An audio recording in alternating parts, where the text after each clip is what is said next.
Hey, good morning. I am Mr. Byers. I'm going to be your instructor for English 1102. Um, I am teaching one section of 1102 this semester, and I'm teaching three sections of 1101. You might have had me before in another class.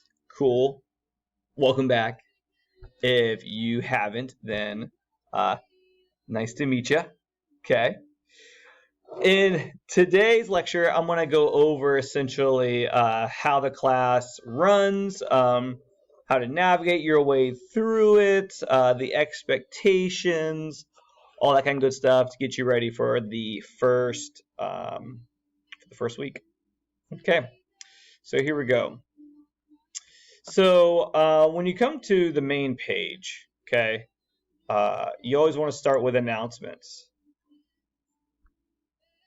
Announcements are going to be updated weekly. I could update once a week. I could update twice, 3 times a week. Every time I update the announcements, I'm going to send you a copy of it as well, so you'll know as soon as it comes up. The announcements is it's the main way that I speak to the entire class at once. All right. I will post information. I'll post reminders. I'll post things I'm noticing that people are doing that maybe should be fixed. Anything and everything I post in the announcements is expected to be read and to be understood. I'm not posting stupid like jokes or things that are superfluous. Okay. Anything I post in the announcement is important to you. Is meant for you to hear. Okay. So don't shrug it off like, oh, okay, whatever. All right. It's good for you to listen to hear. Okay. I will often be posting the links to lectures in the announcements. This class is going to be a mixture of online written instructions and also video lectures. Most of the video lectures are pre-recorded. Some are recorded like brand spanking new, like this one right here. Like this one right, like this one. This one is being recorded at 9:58 August 7th, and this is going to be posted. Probably it takes a while for it to download and upload to YouTube, so it'll probably be posted by 11:30 on August 7th today. But I also might post videos that were recorded last year. Like when we read some of the stories in the class, okay, I'm going to post videos of me annotating the story, okay, because like I've already recorded those and nothing's changing about those. So it's a waste of my time to re-record the same video currently, okay? So sometimes you'll watch a video that I posted for, let's say week 3, and I'm talking, I make a slight mention of like the weather being cold, okay? And you might think, hey, it's 87 degrees outside. How is the weather cold? Okay? Well, that's because I recorded that video in the winter. But it's still important for you to watch it right now. Good morning, teachers and staff. I want to pause this. As we mentioned. Okay, sorry. We had a fire drill, and so I had to leave, and now I'm back. Okay, so announcements is where I'm going to post all my information that you need to then go find in the actual course. So I'm going to say, okay, for this week, these are the assignments you're doing. These are things you're reading. Here is a link to the lecture that you need to watch. Okay. Everything I post in the announcements is important. Okay. When I post a lecture, even though you don't get a grade for watching the lecture, anything I say in it, anything, you're held accountable for. So not knowing information because you didn't watch the lecture is not an excuse. Okay. If I said, hey, everybody's making this same grammatical mistake, I'm going to start double penalizing when this mistake is made. Here's how to fix it. All right. If I say that and do that in a lecture, but then you didn't watch the lecture and you still continue to make that mistake in your paper and you get double points and you say, why am I getting double points taken off for this? And I said, well, because I discussed in the lecture. You can't say, well, I didn't watch the lecture, so I shouldn't be held accountable for it. Okay. If I post it, if I place it here, it's expected to be watched and learned. Okay. Cool. Okay, so those are announcements. Okay. Under start here, we have the syllabus.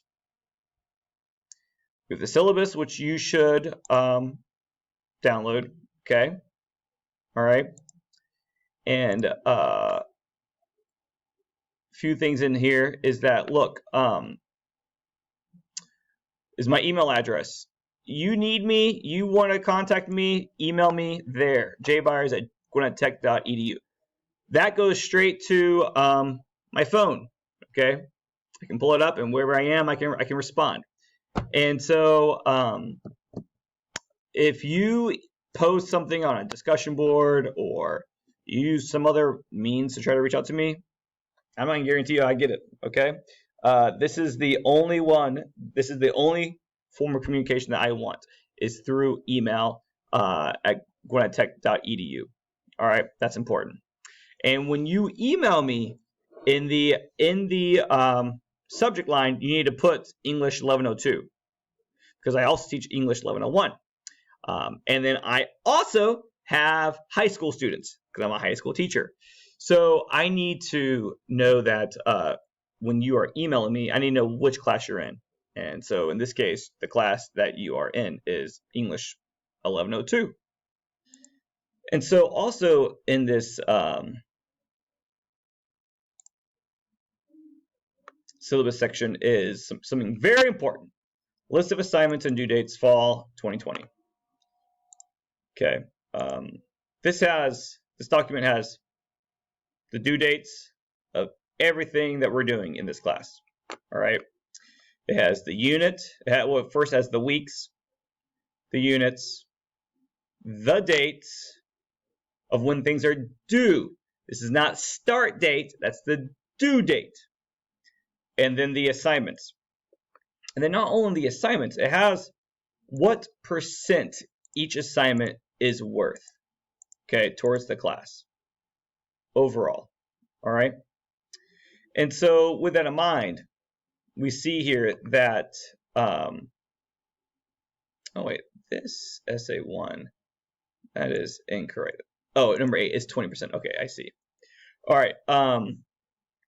If you notice that all the little assignments are only worth about almost 3%.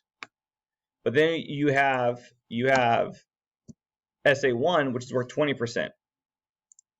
And then you have essay 2, and that's worth 25%. And you have essay 3, which is worth 30%. So just like with English 1101, the most important items in this class are the essays, the 3 essays. You can do all the classwork and make hundreds on everything on the classworks, but then fail your essays and you'll fail the class. All right. So you have to do well on the essays. If you don't turn in an assignment, if you mess up on some of the classwork assignments, oh well. Okay. I have a pretty flexible policy with classwork assignments up to the point where I grade them. So like, for example, the due date for your first assignment, finding sources assignment, is the 17th, August 17th. That's due technically by 5 a.m. on August 17th. All these due dates are Mondays. I say 5 a.m. because I don't wake up until about 4 a.m. and then I don't get to school until about 5:30. And Monday morning 5:30 a.m. is the earliest. That's the soonest that I would start grading the assignments. And more than likely, I won't be grading until Tuesday. Most of the time, I don't grade till Tuesdays. And so I could put an arbitrary due date like 8/17 at 11:59 p.m.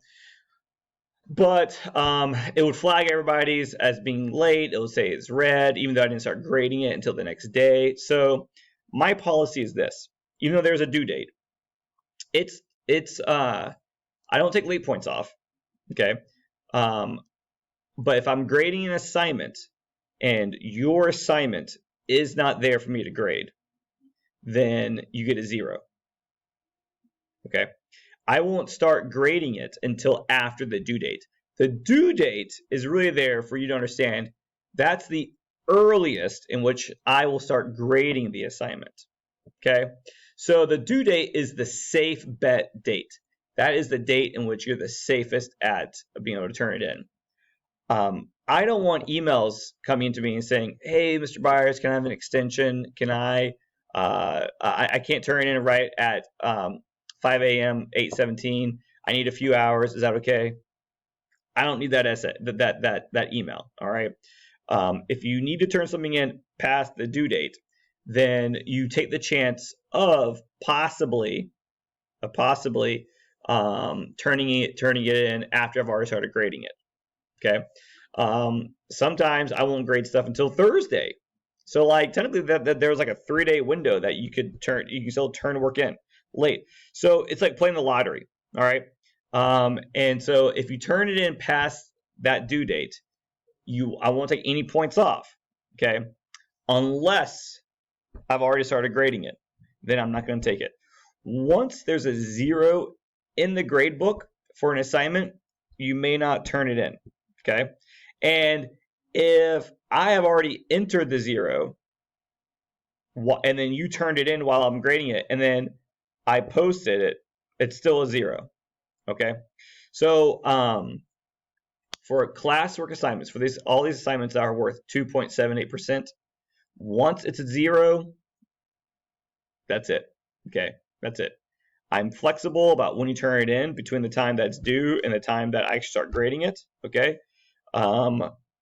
But I am not flexible once I have a 0 in the grade book.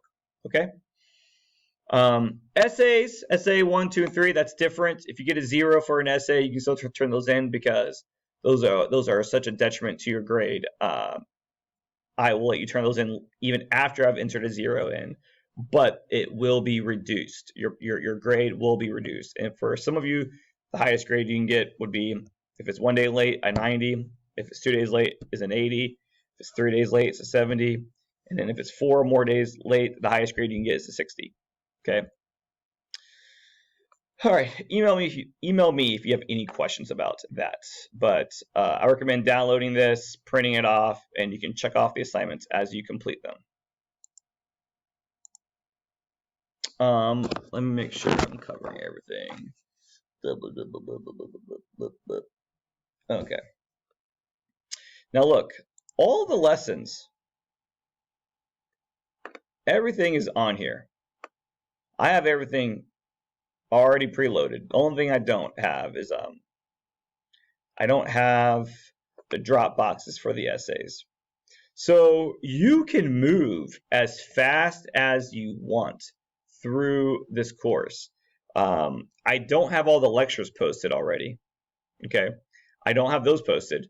So you'll miss on some of my explanations. But let's say like you've already taken this course, you failed because you just didn't turn in 1 or 2 essays, even though you really understand it all, or you took you were really a really good English student in high school, and so you feel like you don't need the lectures, you just need to complete all the work, because all the work can be completed without the lectures. The lectures just add better understanding to it. Okay, so if you want to blow through this course, get everything turned in, you want to write all the essays, email me, let me know, and I will upload the submission link for the essays. You can get those turned in, and you can be just done with the course in 2 weeks if you just have all this time on your hands. Okay, but if you rush through the work and you submit it all and you get a poor grade, I'm not letting you redo it. I'm not grading your work twice, because I mean, I have 75 English 1101 students, and I have 25 English 1102 students. So that's 100. That's 100 just Gwinnett Tech students. And then I also have high school students that I'm working with. All right. So I don't have time to grade all of your work twice. So if you try to complete a lot of it fast and submit it, and you get some low scores on it, oh well, okay. But if you complete a lot of it fast before the due dates, then you also have a lot more free time. So, whatever you want to do, okay. But do know this, though, about the essays, okay, is that we use, like in 1101, we use turnitin.com, which is a global program, okay? And whenever a student submits a paper to turnitin.com, it is downloaded and scanned and stored in turnitin.com forever. And so, and then when you submit a paper on turnitin.com, they make a copy of it and they keep it, and they scan your paper to see if it correlates to any other paper that's ever been submitted in the whole world. Okay, so let's say somebody in Sweden submits a paper on a book, and then they also sell copies of that paper to other college students, and you buy the copy of that paper, even though it was submitted and turned through turnitin.com in Sweden. If you submit your paper here in Georgia, if it goes through turnitin.com, the program is going to make a connection between those two papers, and it's going to flag your paper as being plagiarized. Okay, and so I have students who literally they take a kid's paper who is in a different English 1102 class, and both students will submit the same paper, and they think because they have different teachers, we won't notice. But because we all use turnitin.com, those papers are in the same program. Therefore, they get flagged. Same thing with, like, a student will turn a paper in at Georgia State and then either give or sell that paper to someone at this school, and that kid will turn that paper in. And because Georgia State and Gwinnett Tech both use turnitin.com, the papers are matched. They're flagged, okay? And the teachers will get a report that says, hey, 50% of this paper was plagiarized from this other paper, okay? So do not use anybody else's papers. Do not purchase anybody else's papers. Don't be given anybody else's papers. Don't reuse your own papers from other classes, all right? Because that also is caught, all right? Everything we do in this class should be original. Okay. So for this week, you will do start here, and then also that, let's start here. Oh, one more thing I forgot to show you. After you read through the syllabus and the list of assignments sheet, take the welcome quiz. You have to take the welcome quiz also to not be, is how we mark you as present. All right, and so we won't count you as a no-show. So make sure that you take that. Go to lessons. Go to lesson 1.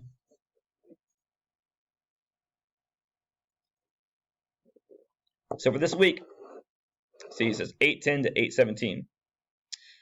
You are going to read all this throughout the week. Okay, it's a lot. You'll read it though, and then you'll complete this assignment right here. After reading the chapter of fiction as genre, visit the Gwinnett Technical College's library site. Click on the 1102 LibGuide.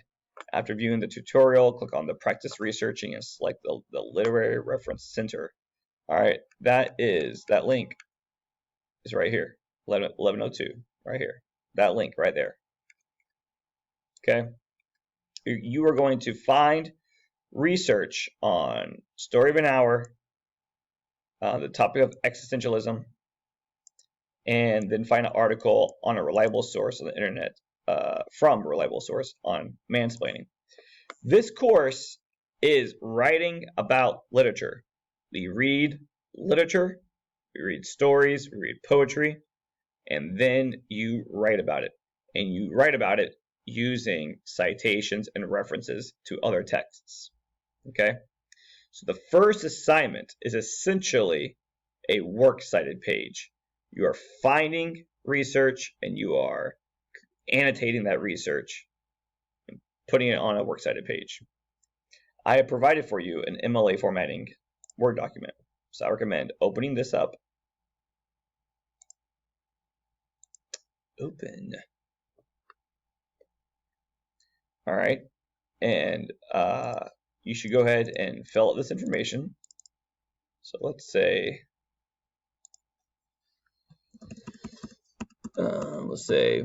my last name is Smith. First, last name. I will say I'm Charles Smith because the instructor's name is Mr. Byers. The course is English 1102. The due date. This is due on the 17th. Someone put. Even though, like, let's say I do this today, I fix it today.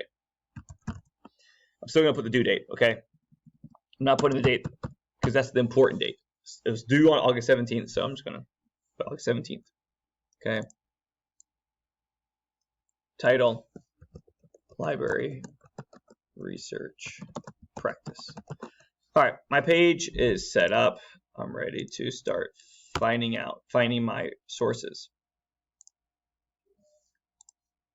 Okay, so I'm supposed to find story of an hour, something on existentialism, and mansplaining. This is because we're going to begin this semester reading 2 stories. You're going to read story of an hour, okay, and then you're going to read a short story called The Adulterous Woman, okay. You're going to read those next week. I'm going to provide a lecture on those to help explain them. And these stories deal with story of an hour and existentialism. The mansplaining, and then it also deals with mansplaining because one of the authors pretty much mansplains to the other author. I'll get into all that next week. But for this assignment, you are finding something about these. So you are going to copy and paste. Story of an hour. Go up here, go to LibGuides. Galileo. Don't do practice research. You don't do that. Go to Galileo more.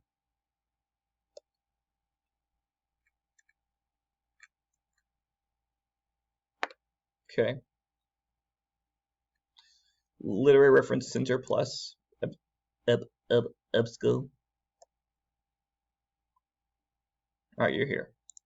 So let's type in story of an hour. Oops, I didn't mean to do that. There we go. Story an hour. Okay.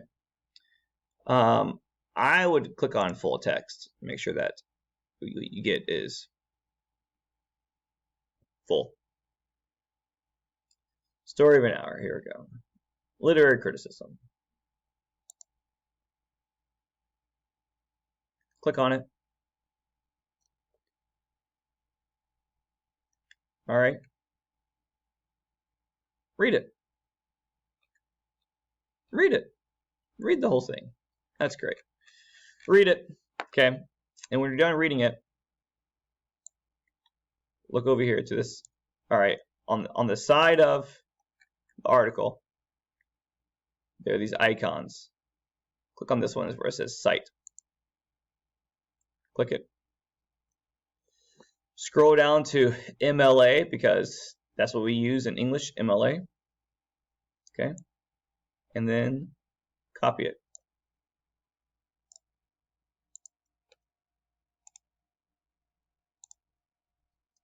Bring it here.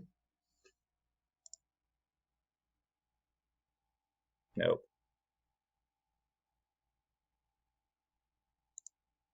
Okay. Now, this doesn't look right because if you remember from last year or last semester, the first line of the last name goes all the way to the left side. But then any line after that is supposed to be indented. So you start with the end of the first line and you hit the tab button and then it indents it. Same thing with this. Oops.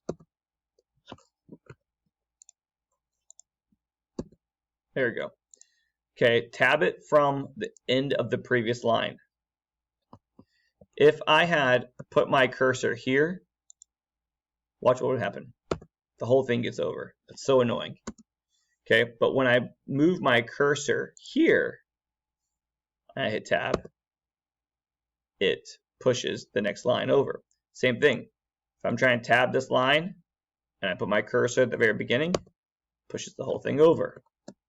But if I bring my cursor to the end of the previous line and I hit tab, boom, it pushes over the address. Okay, that's the way your citation should look, like this. Okay, then we're supposed to do that.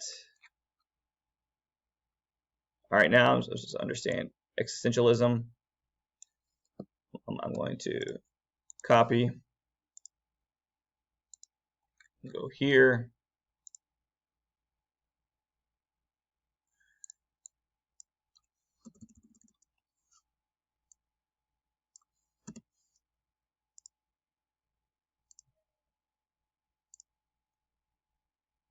Okay, I want you to, find an article about existentialism.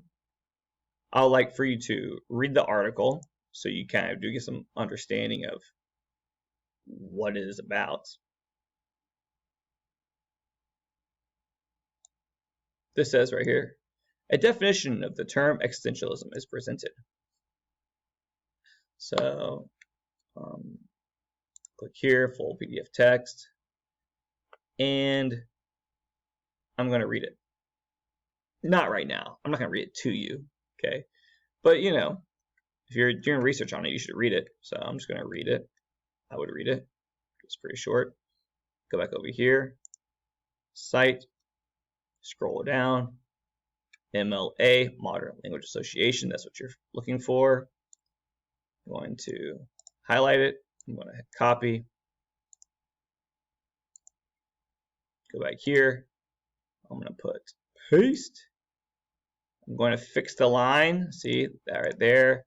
If I put my cursor at the one up, the whole thing gets messed up. No! So I'm going to put it here, the end of the previous line. Tab. Oh, no, that plus went to the next line. I'm going to sure. There we go. Okay. Hit enter.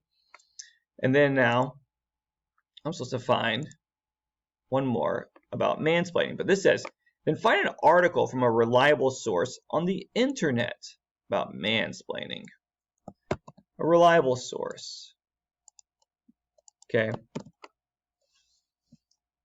A reliable source is a website maybe that's from a news organization. Okay. A news organization. The Logical Indian. I don't know if that's really reliable. That sounds kind of okay. I'm not going to go to Wikipedia though. That's a dictionary. Psychology Today. Psychology Today. That was a magazine. They publish. That's pretty reliable. It's not a blog. It's not some crazy person. Okay, it's not conspiracy theory. It's just kind of an understanding what mansplaining is. And look, we have this doctor with a PhD. Okay, all right. Well, I'm going to read this. It's not very long. Cool. So an official organization. Great. And so then, but see, I have this website, and I don't know how to cite a website.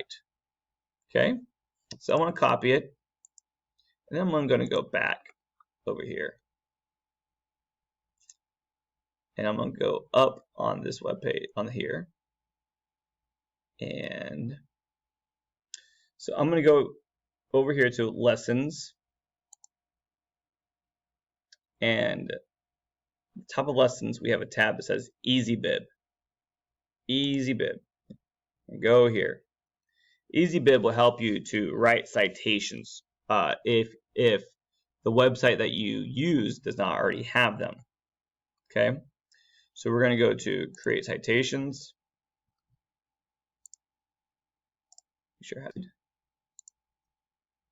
All right, so choose your source. Okay, we're doing a website.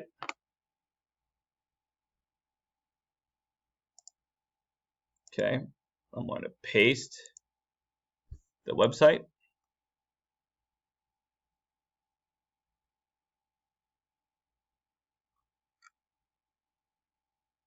The Psychology of Mansplaining. Yep, it's right there. Site.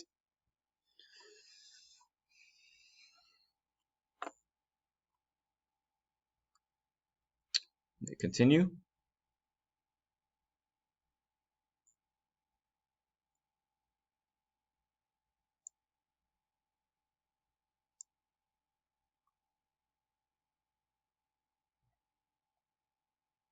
Okay, complete citation.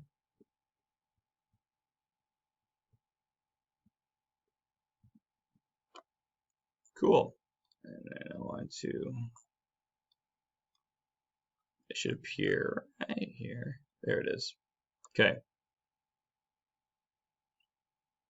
Hit copy. No, copy bibliography citation.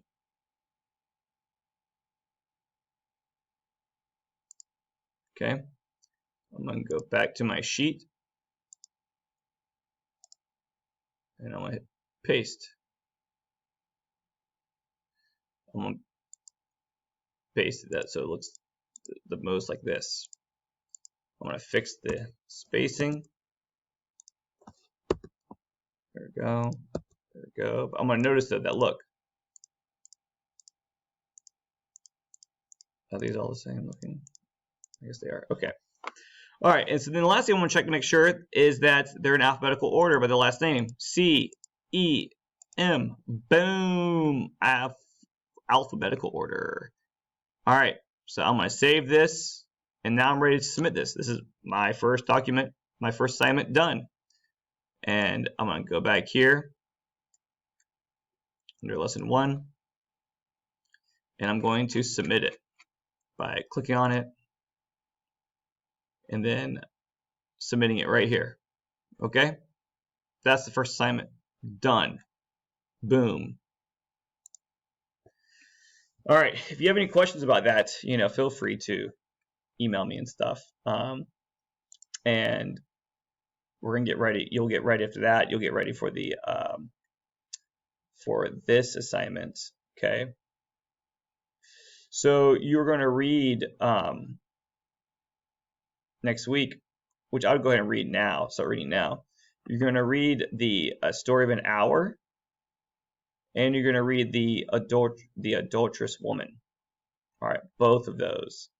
Adulterous Woman's right here in this big PDF. It's the first story in this PDF. You don't have to read the whole book. You just read the first story. Okay. Story of an Hour. I will. Let's see. Can I go ahead and add?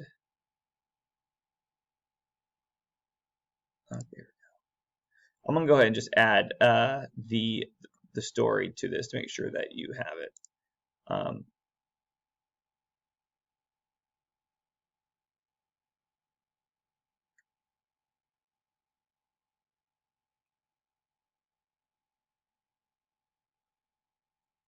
There it is. Okay. So you'll be able to read that right away. And then I'm going to post some lectures about me kind of going over those two stories, Story of an Hour and The Adulterous Woman. Okay. All right. One last thing I want to talk about is that the only thing that you need to buy for this class is a novel. The very last paper that you're going to be writing for this class, Essay 3, is a literary analysis novel. It's a literary analysis paper on a novel. All right.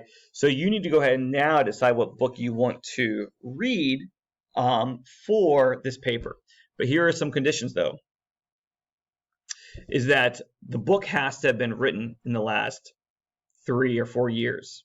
It can't be a classic, can't be an older book, can't be a book that you read in high school. Okay, it can't be by a book by a classic writer. Okay, I don't want any old books. I want a modern, contemporary, brand new book from the last couple years. Okay, so that way there's not a lot of stuff written about it already. Okay, it cannot be a movie. It can't have been made into a movie. All right, I want the book to be original in terms of it just being a book. Okay, not a film. So, for example, okay, like The Hate You Give, you can't read this book. I mean, you can read the book on your own, but for the paper, you can't write about this book, all right, because it was made into a film. But if you like this book or you like the film, then you can read On the Come Up. This is by the same woman who wrote The Hate You Give, okay? And this book was published in 2019, and it's not a film. You can read this book, okay? If you want to read a poetry novel, okay, this book is great. The Poet X. It's a poetry memoir. This was published in 2018. Okay, it's poetry, but it tells a story. Every poem is essentially kind of like a diary entry for like a year. Okay, and so it tells a story. So like that's great. All right, even though it's poetry, it tells a story and it's thick. See, it needs to be a novel. It can't be a short story. It needs to be a novel. It needs to be it can be a realistic novel. It can be a nonfiction, novel if it tells a story. It has to start and end with this one narrative. Okay, so like I wouldn't want you to read The Awkward Thoughts of W. Kamau Bell for this paper. This is a great book. All right, it's a great book, but it doesn't tell a continuous story. He jumps back and forth to a variety of different times in his life. Okay, so I don't want you to do that. It needs to have one centralized story that that is ongoing. Okay, and like for example, this book right here, Between the World and Me. Okay, this guy Coates, this story is sort of a memoir of him growing up and changing, okay, and becoming a dad and all that kind of stuff. And so, this book, you could read because even though let's see, I think this was written like 5 years ago. Yeah, 5 years ago, but that's okay though.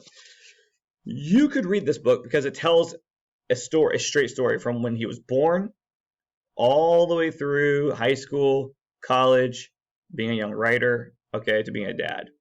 It tells a constant story. It's not jumping back and forth. Okay, same thing with these two books. So like this book, Awkward Black Girl by Issa Rae.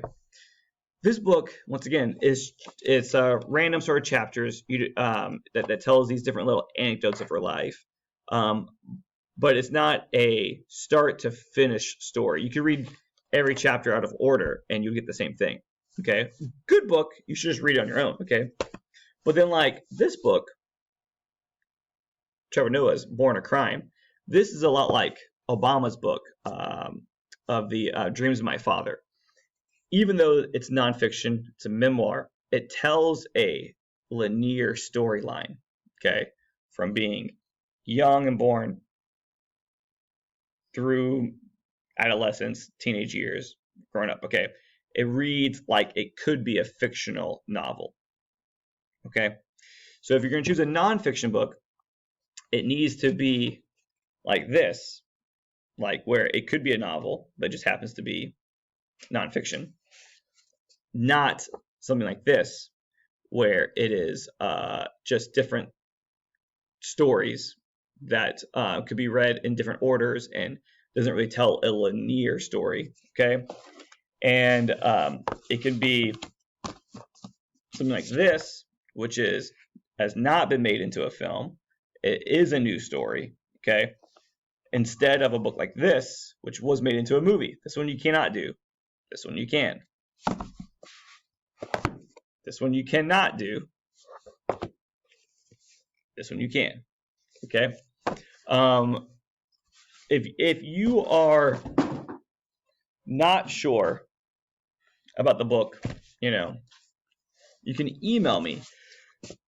But as long as the book was written recently, within the last 5 years, as long as it's not been made into a film, and as long as it tells a narrative that's linear, okay, like a novel, then you can do it. Okay? And you need to get on it right now, because this will sneak up on you. You have to read the book and finish it. And you need to finish it really by let's look at the dates.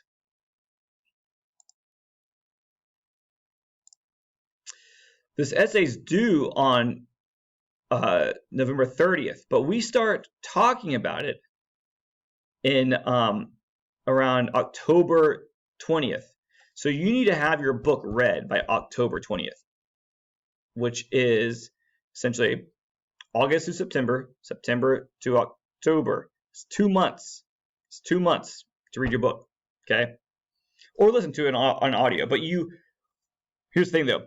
You need to have a physical copy or digital copy of your book, even if you're going to listen to it, okay? Because, like, for example, I listened to this book. I listened to her read it. But I also have a copy of it, so I can quote her. I can go to the specific thing and copy her for what she says word for word, okay? And I guess I could have gone back to certain parts and listened to it and typed it out, but, a lot of people just don't do that, though. That's hard, okay? So if you're going to listen to it, cool, listen to it and have a copy of it, okay? Even though I wouldn't do this book. I'm not saying you can do this book. That was a bad example. I just happened to have listened to it, all right? Okay, I'm done. If y'all have any questions, ask me. Send me an email, okay? And you'll see me soon because I'm going to post another video within a week. All right, and give you some more feedback. All righty. Peace out.